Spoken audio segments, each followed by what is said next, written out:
I've often asked groups to raise their hands if they've experienced challenges or storms in their lives, and unsurprisingly, everyone raises their hands.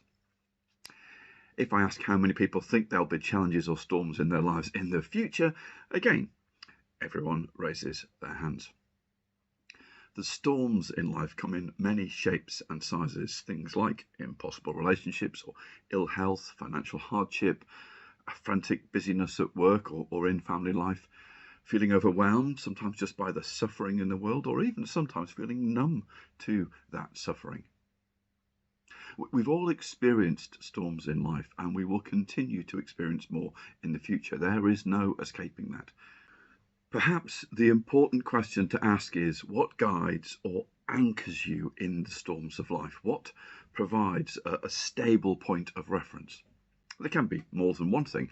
It might be the relationships we have with the people that are closest to us, or a framework of values and principles and morals that we hold as important, or a sense of purpose, or a religious belief, or belief in a higher power.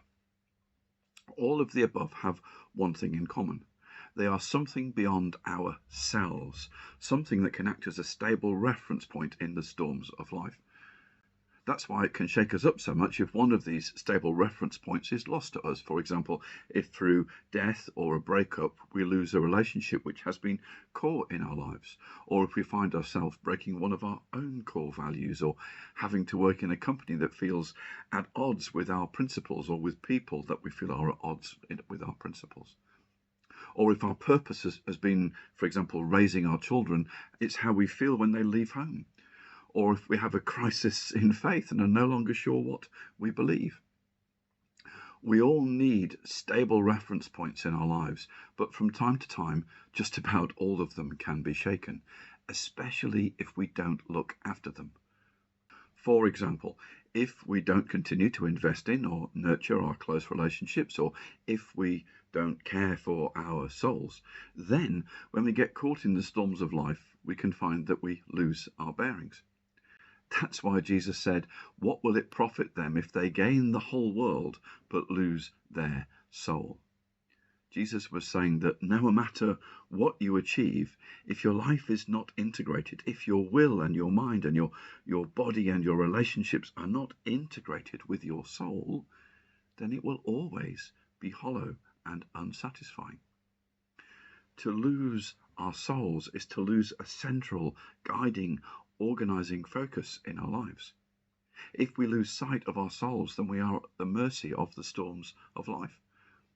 There's a great poem by William Stafford that paints a wonderful word picture of the need to hang on to our souls, and it's called "The Way It Is." There's a thread you follow. It goes among things that change, but it doesn't change.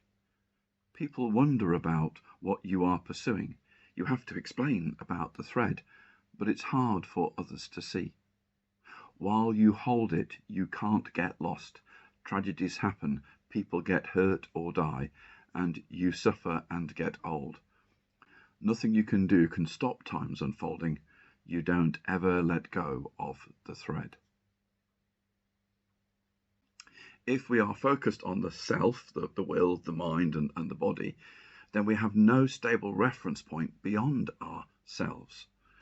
If we care for our soul, then we find this becomes the thread we hold on to, the light in the darkness, the guide in the midst of chaos.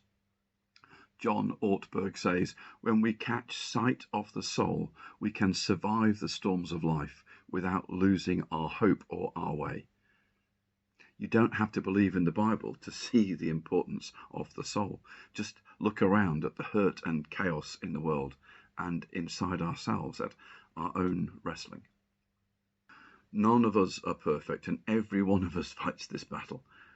We sometimes think thoughts that are unworthy of our lives. We say or do things we regret, and we sometimes don't live up to our own standards, let alone anyone else's standards. To illustrate the impact this can have on us, John Ortberg relates this example. If I harbour judgmental thoughts about you, then my will is choosing to do that. But that violates my conscience. It violates my self-image, which is in my mind, because I have to think about myself as a good person. So now I have to find ways of hiding or ignoring what my will is doing from my own mind.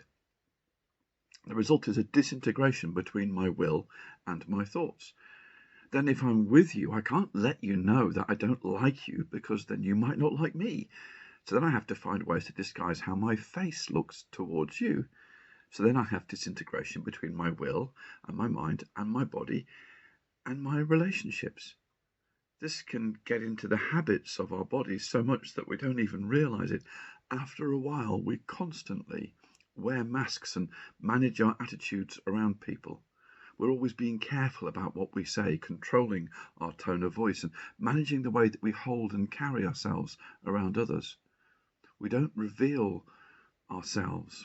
We distance ourselves from the world, which damages our relational well-being, because nobody really knows us or cares about us. And so our lives become this constant performance where we have to pretend to be what we are not. All of this disintegrates our lives at the deepest level.